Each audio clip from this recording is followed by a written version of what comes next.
karena memang pada saat itu masih belum matang ya, dan belum punya prinsip yang cukup teguh, akhirnya aku mengikuti apa yang orang lain katakan gitu loh.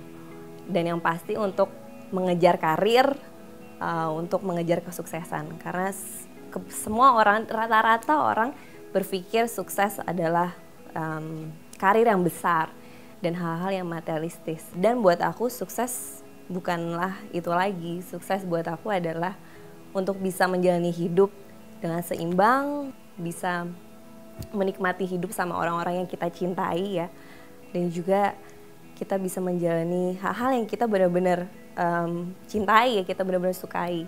Semua mimpi besar itu harus dimulai dari kecil, jadi kita memang harus mulai dari dasar, dari nol. Karena kalau kita bermimpi terlalu besar tapi kita terlalu langsung coba loncat ke atas, menurut aku kita nggak akan punya fondasi yang kuat kalau kita nggak mulai dari bawah.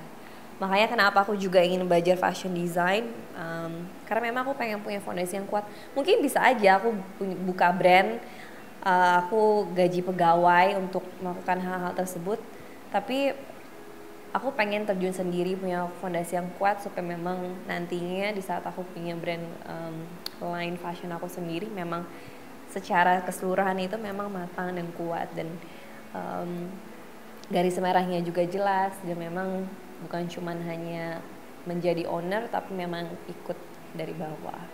Kenapa sih bisa ada batik? Kenapa sih orang dulu pakai batik? Intinya batik pada zaman dahulu kala itu orang punya harta sebanyak apapun, punya emas atau apa, kalau rumah yang kebakaran yang mereka selamatkan adalah kain batik, bukan yang lain-lain. Berarti begitu berharganya ya kain batik.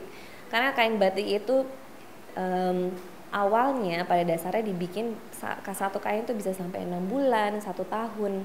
Jadi memang sesuatu hal yang sakral sekali, dan bahkan sekarang pun kalau kita menggunakan batik tulis yang batik tangan ya, dibuat dari tangan, itu seperti kita menggunakan sebuah lukisan. Jadi bukan cuma kain aja seperti baju-baju lainnya, tapi kita menggunakan karya seni. Buat anak muda yang mungkin belum tahu, belum yakin cita-citanya apa sih setelah kuliah, tuh pengen belajar apa untuk masa depan ya. Coba cari pengalaman sebanyak mungkin, magang di mana aja, cari tahu dari digital media, dari segala macam hal, dan coba juga balik lagi tanya sama diri kamu sendiri, apa sih yang paling kamu suka gitu.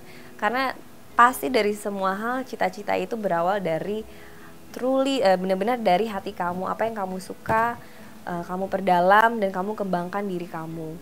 Jadi jangan cuma diem di rumah atau main ke mall aja, tapi keluar cari banyak pengalaman, terus tanya sama diri kamu, kembangkan diri kamu tuh arahnya kemana dan kamu ingin seperti apa di masa depan.